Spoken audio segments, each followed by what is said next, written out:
L'acteur Marlon Brando est décédé. La raison de sa mort n'a pas été révélée. Il avait 80 ans. Marlon Brando, le mauvais garçon d'Hollywood, a révolutionné le métier d'acteur dans les années 1950. Hey, Johnny, what are you rebelling against? What do you got?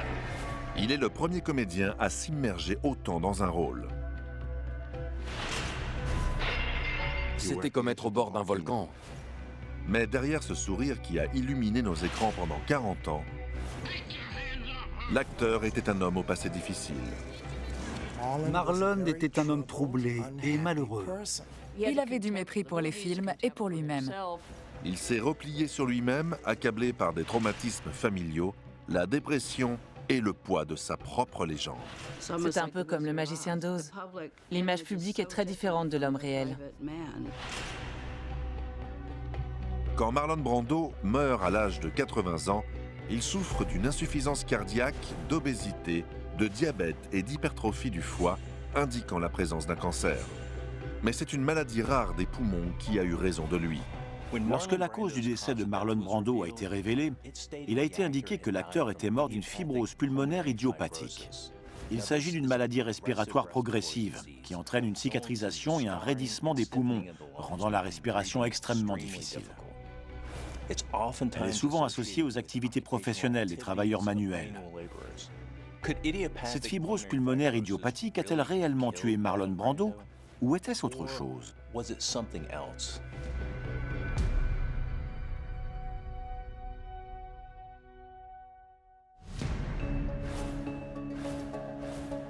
Le docteur Michael Hunter est un médecin légiste réputé dans le monde entier. Il a réalisé des milliers d'autopsies au cours de sa carrière. Depuis plus de 20 ans, il collabore avec les forces de l'ordre et les experts judiciaires pour élucider des cas de mort suspectes ou violentes, faisant ainsi toute la lumière sur les circonstances de ces décès. La fibrose pulmonaire idiopathique peut être causée par l'inhalation de certains types de poussières, comme le bois, le métal ou l'amiante. Elle peut être déclenchée par l'exposition à des allergènes transportés dans l'air ou par une réaction à des médicaments. Toutefois, le terme idiopathique signifie que la cause est inconnue. En étudiant le certificat de décès de Marlon Brando, son dossier médical et les témoignages de ses proches, j'espère trouver des indices expliquant pourquoi le plus grand acteur d'Hollywood est mort d'une maladie qui atteint souvent les fermiers, les métallurgistes et les personnes travaillant dans le bâtiment.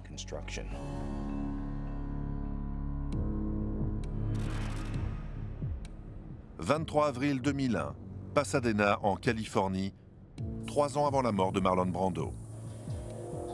Brando joue un prêtre dans son prochain film, Scary Movie 2. Malgré un chèque de 2 millions de dollars empoché pour le rôle, on est loin des films qui ont fait sa renommée. Il avait beaucoup de factures à payer et il acceptait ses rôles pour l'argent. Mais au premier jour du tournage, il n'est pas dans son assiette.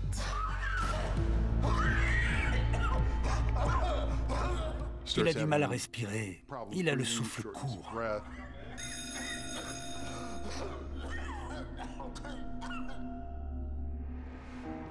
Cette toux sèche, cet essoufflement dont souffrait Marlon sur le plateau pouvait présenter les premiers symptômes d'un rhume ou d'une grippe. Pourtant, ces symptômes pourraient être bien plus alarmants. Ils pourraient être le signe d'un début de fibrose pulmonaire idiopathique, ou FPI. Brando est emmené à l'hôpital où on lui diagnostique une pneumonie. Je passe lui rendre visite et il me fait « Je vais sortir vite d'ici, t'en fais pas. C'est rien qu'une petite pneumonie. » Pourtant, à son âge, c'est pas rien une pneumonie. Tout comme la FPI, la pneumonie est une maladie des poumons. Il s'agit d'une inflammation du tissu pulmonaire, normalement causée par une infection bactérienne, et elle présente des caractéristiques similaires à celles de la FPI. Bien que dangereuse, la pneumonie peut être traitée et disparaît généralement après un traitement antibiotique. D'après les témoignages disponibles, il est difficile de déterminer si Marlon a eu effectivement une pneumonie ou s'il s'agissait des premiers stades de la fibrose pulmonaire. Ce qui est clair, c'est que les poumons de Marlon étaient très mal en point des années avant sa mort. Et je veux comprendre pourquoi.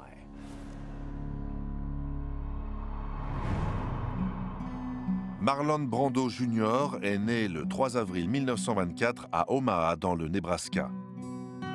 Il a deux grandes sœurs. Son père, Marlon Brando Sr., est représentant de commerce et sa mère, actrice.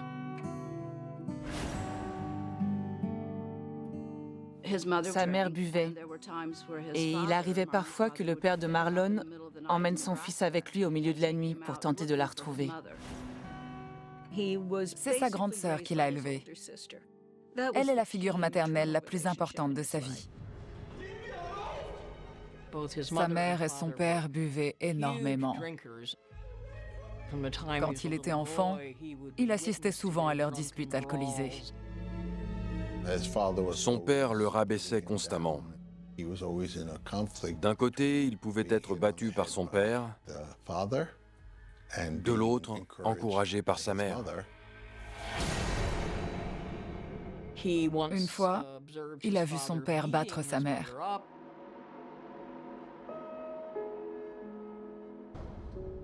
Il détestait son père. Il détestait ce que son père faisait à sa mère.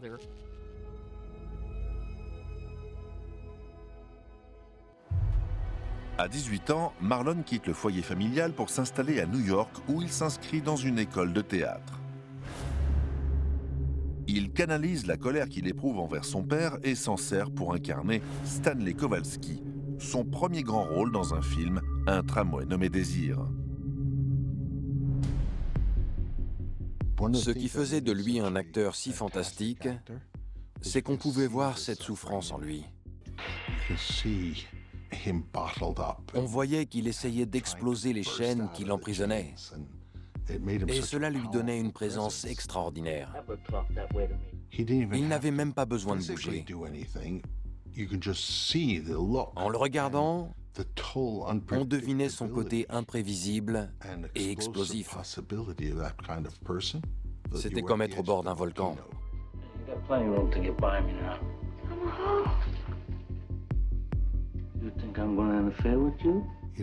On ne savait jamais s'il allait exploser ou non, mais cette tension existait. Elle venait de cette souffrance qu'il a reçue dans sa jeunesse. En 1953, il joue le rôle iconique de Johnny dans L'équipé sauvage. Il est devenu le symbole de cette sexualité masculine brutale. Mais je pense qu'il était plus délicat que ça dans la vraie vie. Le vainqueur est Marlon Brando avec Sur les quais. En 1954, il remporte un Oscar pour son rôle dans Sur les quais. Mais sa carrière prend ensuite du plomb dans l'aile.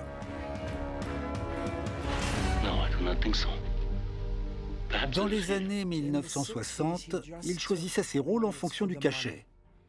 Point barre. Dans les années 60, Brando était dans tous ses états. Et il a fait des films médiocres. Il avait du mépris pour les films et pour lui-même. Il était très malheureux. Dégoûté par son métier, l'acteur se tourne vers la politique et l'activisme.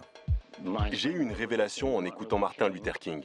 Tout ce qu'il a entrepris, c'était pour le bien de l'humanité, pour améliorer le système social. Il s'est battu pour les opprimés tout au long de sa vie. Sa carrière d'acteur et sa réputation prend un second souffle dans les années 70, avec des rôles marquants dans Le Parrain, Le Dernier Tango à Paris et Apocalypse Now. Rebelle, passionné et énigmatique, Marlon Brando est à bien des égards considéré comme l'un des plus grands acteurs de tous les temps. Mai 2004, Los Angeles, en Californie. Brando n'a toujours pas joué dans un film depuis son hospitalisation sur le tournage de Scary Movie 2. Marlon avait besoin d'argent. Il avait 11 enfants et des ex-femmes à tire-larigot. Beaucoup de gens dépendaient de lui. Il invite des ingénieurs du son à son domicile pour enregistrer sa voix. Il a accepté un gros cachet pour reprendre son rôle iconique de Don Corleone dans Le Parrain. Il gagnait 500 000 $ pour un jeu vidéo. C'était 2 heures de travail. Mais il a besoin d'une assistance respiratoire.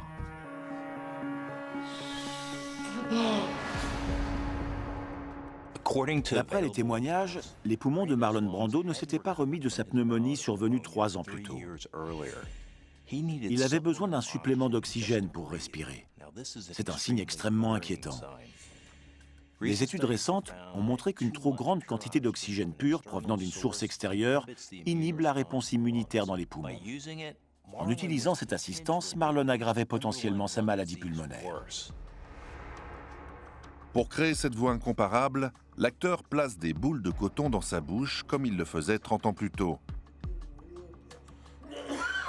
Bien qu'il termine l'enregistrement, il est clair que les poumons de Brando sont en mauvais état. J'émets quelques doutes quant à l'utilisation de coton synthétique pour changer sa voix.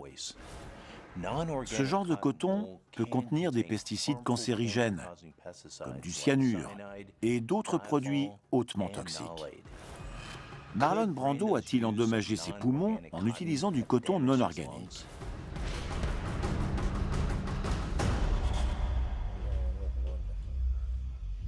Pour incarner le rôle du parrain dans le film éponyme de 1971, Brando passait parfois 3 heures au maquillage pour paraître 20 ans plus vieux. Et c'est lui qui eut l'idée de se grimer de la sorte pour faire le rôle.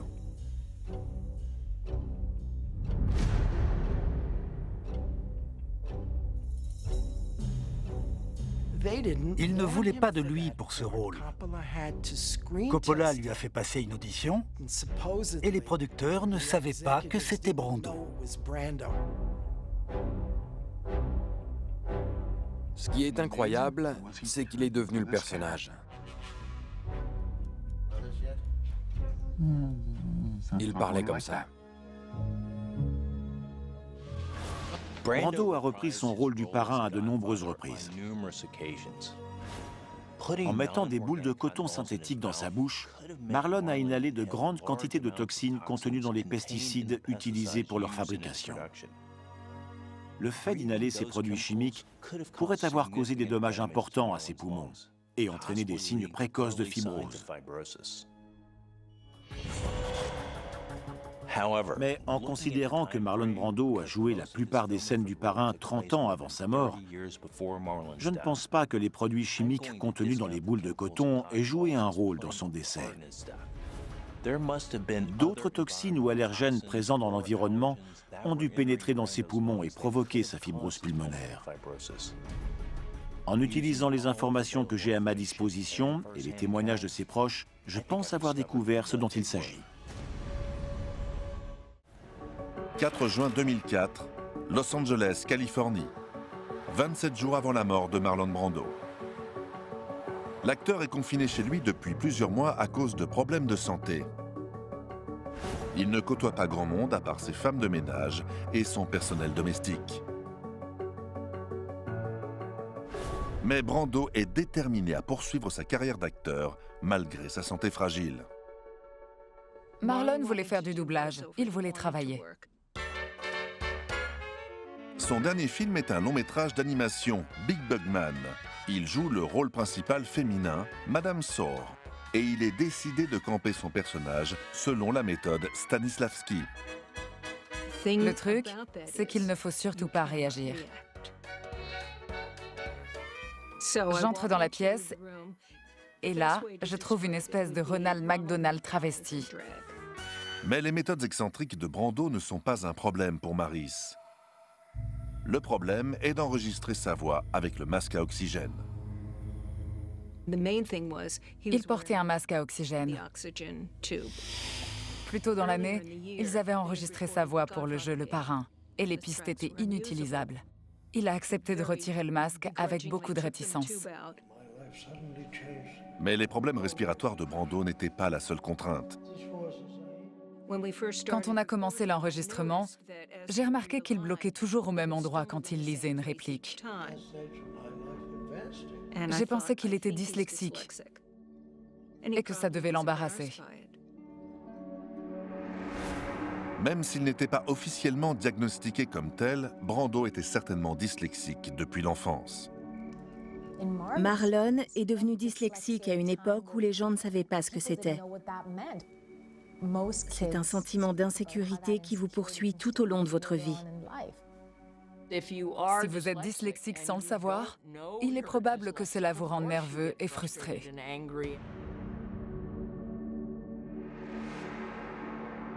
La dyslexie de Brando et l'insécurité qu'elle a créée chez lui a forgé une réputation d'acteur difficile à gérer. On devait parfois placer des fiches devant lui pour l'aider. Ce n'était pas facile de travailler avec lui. Il vous testait. Quand on terminait un de ses films, il fallait passer 6 mois en thalasso pour s'en remettre. La dyslexie de Brando n'est pas directement liée à sa maladie des poumons. Pourtant, cela l'a affecté psychologiquement. Dans son dossier, je vois que Marlon a souffert d'une grave dépression dans les années 1950. Et cela peut être à l'origine de maladies cardiovasculaires. Alors, il faut que j'en apprenne plus. En 1954, alors au sommet de sa gloire, le monde de Marlon Brando s'écroule. C'est un portrait de ma mère quand elle avait 40 ans. Elle me manque beaucoup.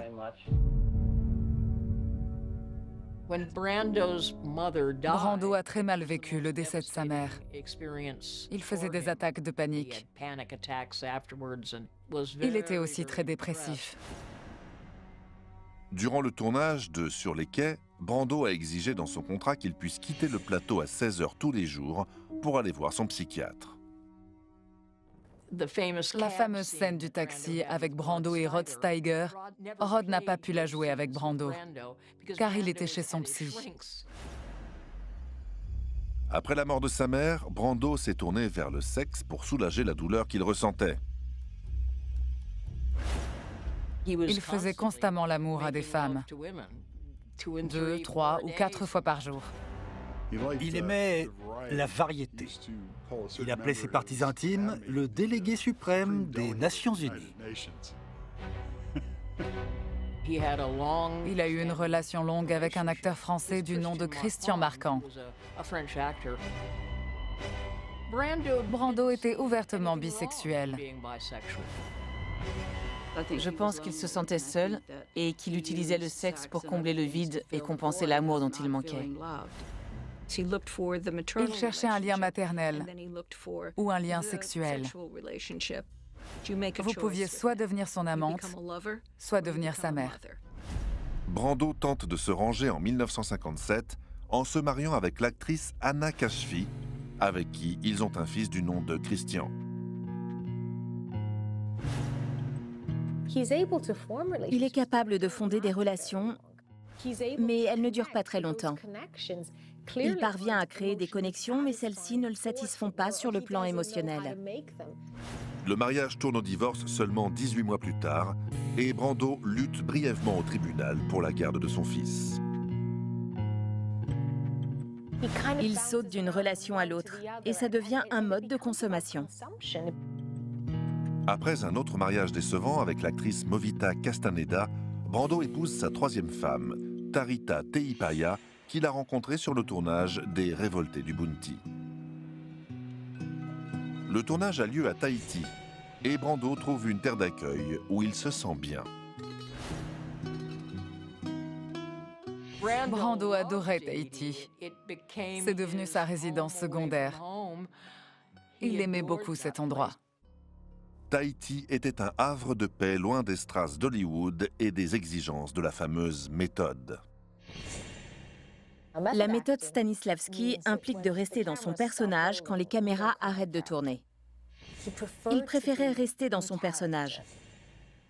Dans chacun de ses rôles, il devenait le personnage, jusqu'à ce qu'il joue dans Le Dernier Tango à Paris. Bernardo Bertolucci est le seul réalisateur à avoir confronté Brando à ses problèmes d'enfance et ses crises de colère. Le Dernier Tango à Paris l'a touché. Il s'est senti nu, vulnérable et mal à l'aise. Brando et Tarita se séparent après 10 ans de mariage. Ils ont eu 2 enfants, Tei Otu et Cheyenne. Après ses 3 mariages, il a 3 autres enfants avec sa femme de chambre. Brando aurait eu entre 11 et 17 enfants au cours de ses aventures.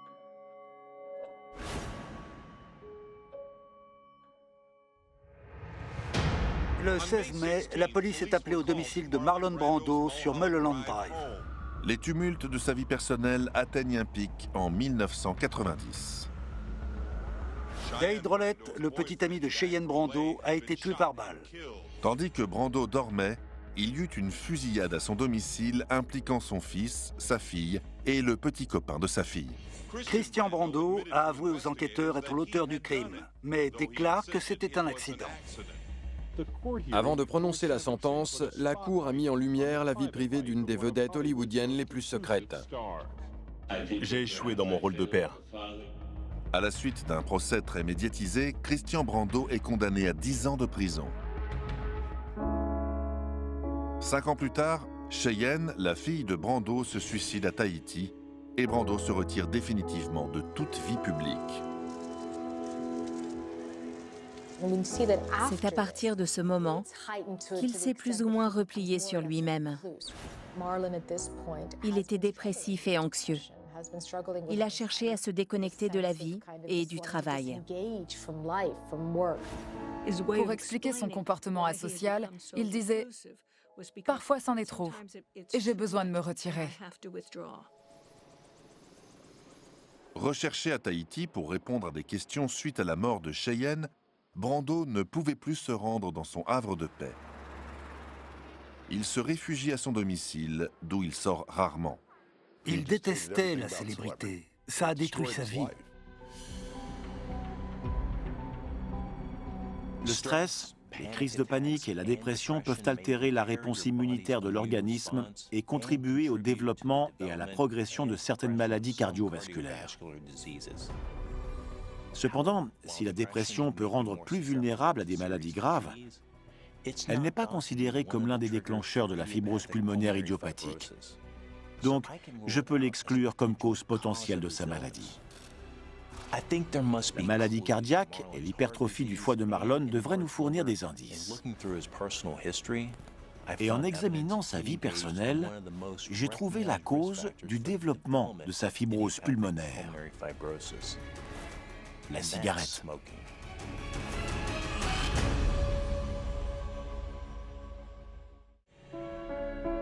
Marlon Brando était un gros fumeur dès son plus jeune âge.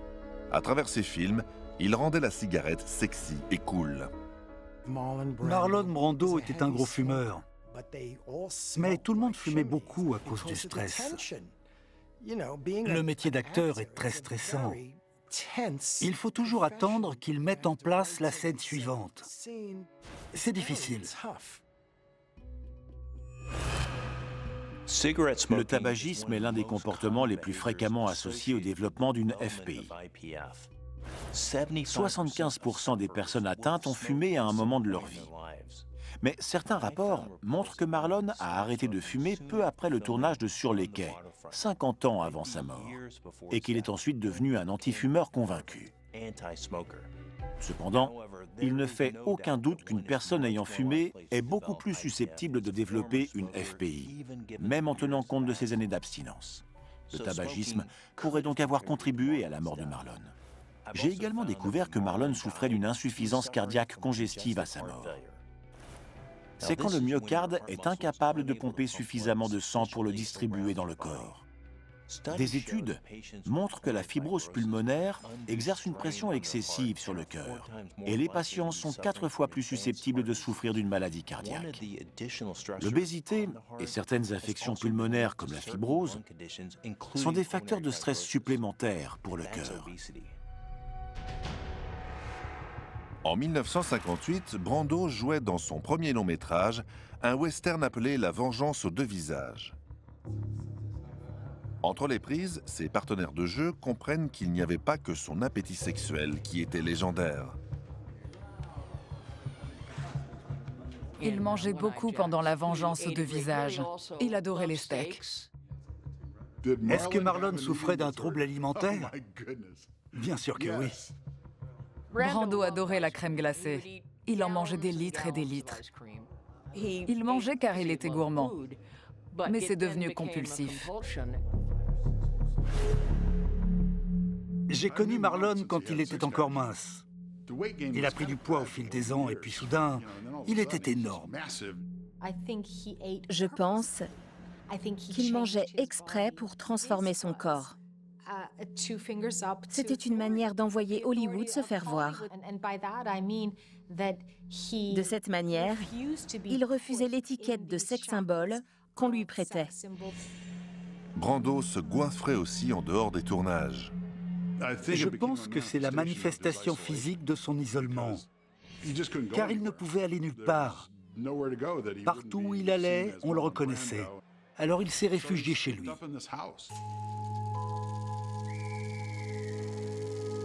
Pour freiner ses excès, le personnel de sa résidence à Mulholland Drive était forcé de prendre des mesures extrêmes.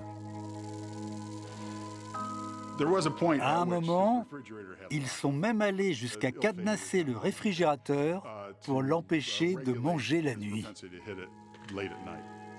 Le lendemain matin, il manquait plein de nourriture et lui, il disait « J'en ai pas le moindre souvenir ».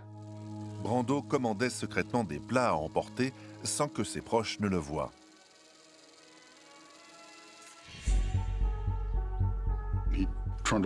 Il se traînait jusqu'aux barrières.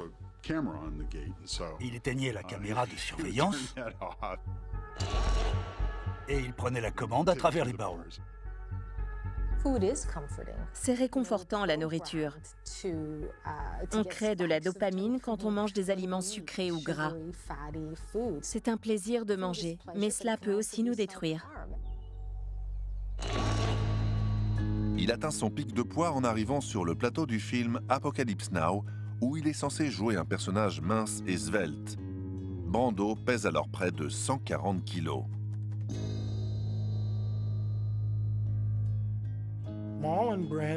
Il perce l'écran dans cette scène où il incarne un personnage qui ne ressemble pas au jeune Marlon Brando.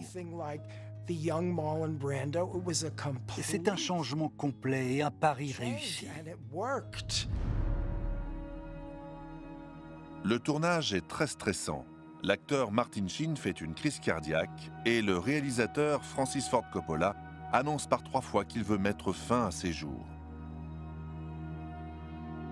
Brando insistait pour que ces scènes soient réécrites tous les jours et il forçait Coppola à le filmer en gros plan ou dans la pénombre car il avait honte de sa corpulence. Quand Marlon jouait un personnage, il l'incarnait à un tel point qu'il ne pouvait pas le lâcher. Alors il fallait jouer le jeu pour communiquer avec lui.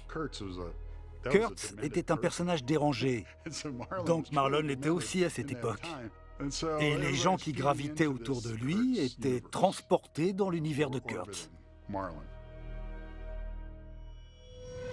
D'après son dossier médical, Marlon a atteint son pic de poids dans les années 80 quand il faisait plus de 150 kilos. Quand on sait qu'il mesurait moins d'1,70 m, cela signifie qu'il souffrait d'obésité morbide. L'obésité peut entraîner de l'hypertension et donc une hypertrophie du cœur, ainsi qu'une accumulation de plaques de graisse dans les principales artères du cœur, limitant la circulation du sang. Cela augmente considérablement le risque de crise cardiaque et d'insuffisance cardiaque. Je remarque aussi que Marlon a refusé catégoriquement de suivre un régime quand on lui a parlé des risques qu'il encourait.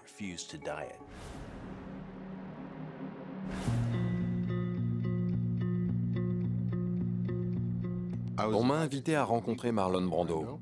En 1992, le producteur Ken Leeper rend visite à Marlon Brando pour discuter de son rôle dans son prochain film. C'était surprenant de voir un homme si gros. Il m'a dit que son docteur lui a demandé de perdre du poids et de manger raisonnablement. Des Tahitiennes sont donc venues nous apporter des grands bols de légumes.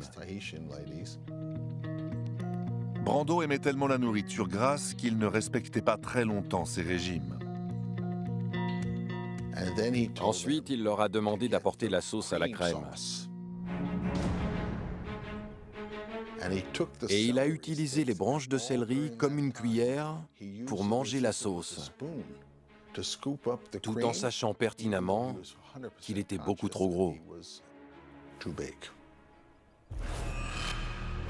Ce qui est sûr, c'est que son obésité est liée aux maladies pulmonaires telles que l'asthme, la maladie pulmonaire obstructive chronique et la fibrose. Le fait d'être en surpoids a mis son système cardiovasculaire à rude épreuve. Cependant, les risques s'aggravent aussi lorsque le taux de sucre dans le sang est incontrôlable. Dans son dossier, je lis que Marlon était particulièrement friand d'aliments sucrés et gras et qu'il avait un diabète de type 2. Ses desserts étaient toujours uniques. Il disait « J'ai un truc nouveau. C'est de la glace au foot baleine. C'est fait à partir de chêne carboné. Donc c'est très bon et sans calories. Mais c'est impossible. » C'est bien connu que l'augmentation du taux de sucre dans le sang a des effets néfastes sur de nombreux organes vitaux comme les reins, le foie et le cœur. Mais on a constaté que les patients atteints de diabète de type 2 présentaient un risque beaucoup plus élevé de maladies pulmonaires interstitielles comme la fibrose pulmonaire, car on pense que les taux élevés de sucre dans le sang rigidifient les poumons. Je ne peux donc pas exclure que le diabète ait joué un rôle dans sa mort. Cependant, une fibrose pulmonaire est souvent liée à l'inhalation de toxines ou d'allergènes dans l'air. Marlon aurait-il été exposé à quelque chose vers la fin de sa vie qui aurait pu déclencher cette maladie mortelle?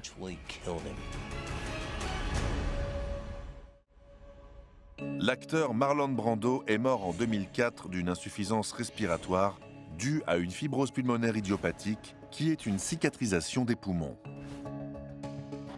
Michael Hunter, médecin légiste, enquête sur la mort de Marlon Brando. Jusqu'ici, j'ai découvert que Marlon Brando a souffert d'obésité morbide à différents moments de sa vie, pouvant expliquer son insuffisance cardiaque congestive, son diabète et autres maladies liées à la fibrose pulmonaire. Mais une EFPI est souvent causée par l'inhalation de toxines environnementales ou d'allergènes. J'ai besoin de voir si quelque chose aurait pu toucher Marlon à la fin de sa vie.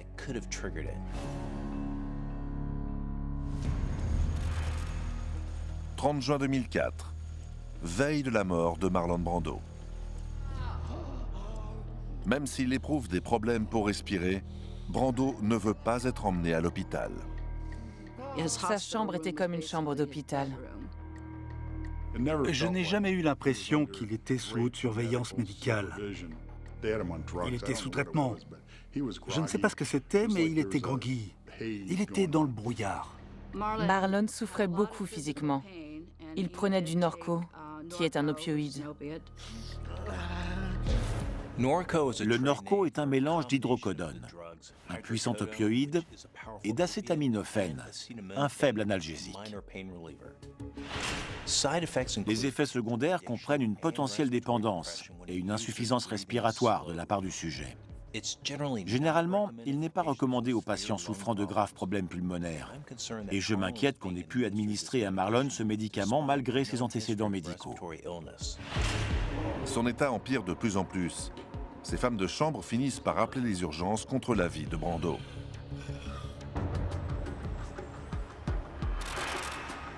« 30 juin 2004, 17h30, Centre médical Ronald Reagan, Los Angeles. Marlon Brando est envoyé d'urgence pour passer une série de tests. «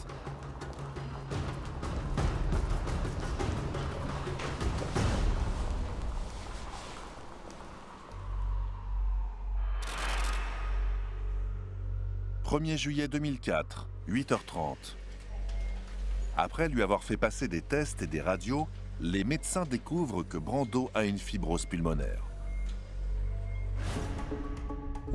Dans le cas d'une fibrose, le volume des poumons est réduit, car le tissu interstitiel qu'il contient se durcit. Les poumons se raidissent et perdent leur élasticité. Ils finissent par se durcir à tel point que la respiration devient presque impossible. Les tests révèlent aussi d'autres problèmes. Une insuffisance cardiaque congestive et une hypertrophie du foie suggérant la présence d'un cancer. Le cancer de Marlon n'est pas lié à sa fibrose. Mais par contre, il y a de grandes probabilités pour qu'il ait précipité son déclin. En effet, les cellules cancéreuses sont capables de désactiver le mécanisme de réponse immunitaire. 1er juillet 2004, 17h45. Mike, le fils de Brando, sa femme de chambre Angela et sa sœur Jocelyn arrivent à son chevet.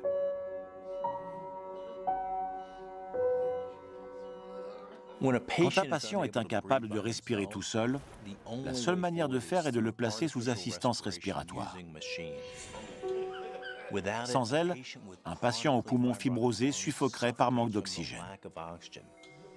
Et s'il n'y a pas assez d'oxygène dans le sang pour alimenter les organes vitaux, son organisme lâcherait rapidement.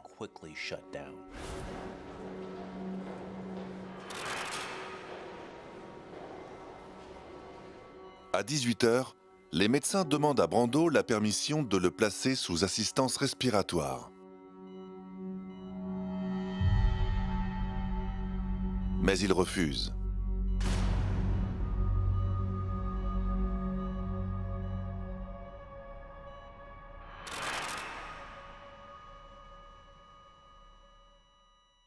À 18h30, Marlon Brando est mort.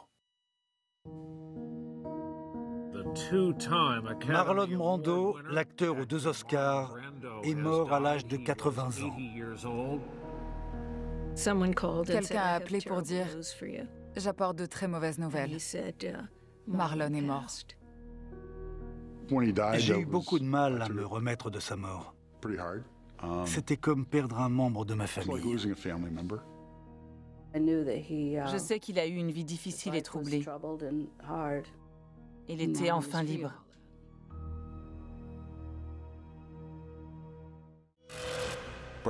Sur son certificat de décès, il est écrit qu'il est mort d'une fibrose pulmonaire idiopathique. Il n'existe aucun remède contre cette maladie, et il est très dur d'en connaître la cause. Les patients meurent parfois sans qu'on sache comment ils ont contracté la maladie. Mais un endroit qu'il fréquentait contenait peut-être les toxines qui l'ont tué.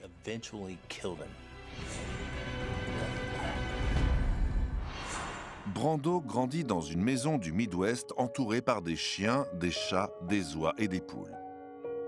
Les animaux étaient constamment dans sa vie. C'était un garçon de ferme et ça ne l'a jamais quitté. Pour son célèbre rôle dans Sur les quais, Brando a passé beaucoup de temps à s'occuper des pigeons. Son personnage Terry Malloy s'occupe d'eux quand son ami docker Joey est assassiné par la mafia. Certains types de fibrose pulmonaire surviennent lorsqu'une personne respire des particules infectées provenant d'animaux et d'oiseaux, notamment de leurs excréments. Les spores de moisissure et les bactéries de fiente inhalées dans les poumons peuvent provoquer une pneumonie d'hypersensibilité qui peut à son tour entraîner une cicatrisation fibreuse. Par exemple, le poumon du colombophile est une maladie causée par l'inhalation de particules provenant de plumes ou d'excréments d'oiseaux. De minuscules particules peuvent être inhalées par le nez ou la bouche, puis pénétrer dans les poumons. Les particules se logent alors dans les sacs d'air des poumons, appelés alvéoles. Les cellules qui tapissent l'intérieur des alvéoles sont endommagées et fabriquent du collagène en essayant de se régénérer. Le collagène se développe, créant un durcissement du tissu mou entre les alvéoles, permettant aux poumons de se dilater et de se contracter. Au fil du temps, les poumons s'épaississent et perdent leur élasticité, diminuant la quantité d'oxygène dans le sang. Marlon Brando a continué à aimer les oiseaux toute sa vie. Il s'occupait quotidiennement de 35 poules pure race. Marlon avait des poules qui pondaient des œufs bleus. Il ramassait les œufs et s'occupait des poules. Il nettoyait leur cage, il prenait soin d'elles et il adorait ça.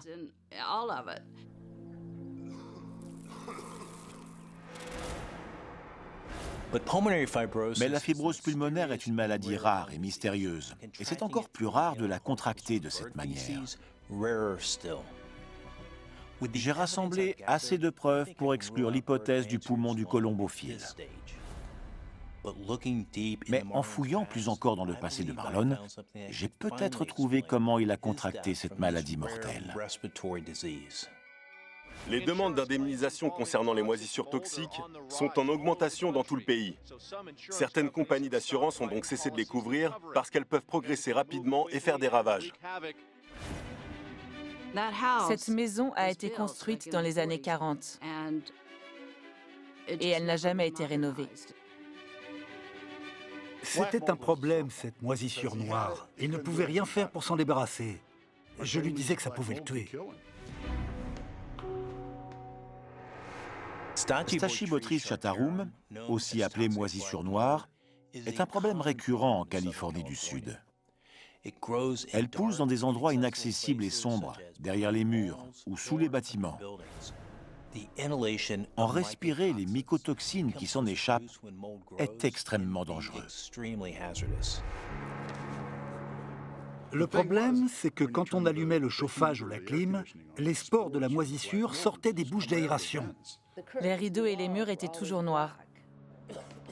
Ça venait de sous la maison. On a trouvé des liens entre cette moisissure et la pneumonie d'hypersensibilité, qui est une maladie similaire à la fibrose pulmonaire idiopathique. Une autopsie et une biopsie des poumons auraient pu montrer des traces de cette maladie dans l'organisme de Marlon. Mais aucune autopsie n'a jamais été réalisée. Compte tenu des éléments que j'ai découverts, les spores de moisissure pourraient avoir contribué à la mort de Marlon. Et il est probablement mort d'une pneumonie d'hypersensibilité chronique plutôt que d'une fibrose. Quelle qu'en soit la cause exacte, je pense que Brando avait une fibrose pulmonaire bien avant qu'il ne soit admis à l'hôpital. L'isolement dans sa maison d'Hollywood l'a conduit à sa perte. Ce sont les moisissures qui l'ont tué. Ça ne fait aucun doute. À la fin de sa vie, Marlon a pensé se réfugier dans le seul endroit où il se pensait en sécurité, sa maison. Hélas, c'est cette maison qui l'a tué. Malgré la vie troublée qu'il a menée et ses problèmes de santé, Marlon Brando restera à jamais le plus grand acteur du XXe siècle.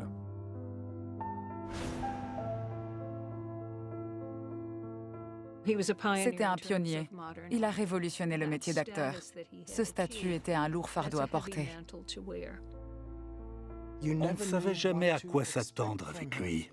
C'était toujours une surprise. Les gens ne l'imaginent pas, mais il avait beaucoup de sens moral. C'était un génie, un original, un mec particulier. Il n'y en aura pas d'autre comme lui.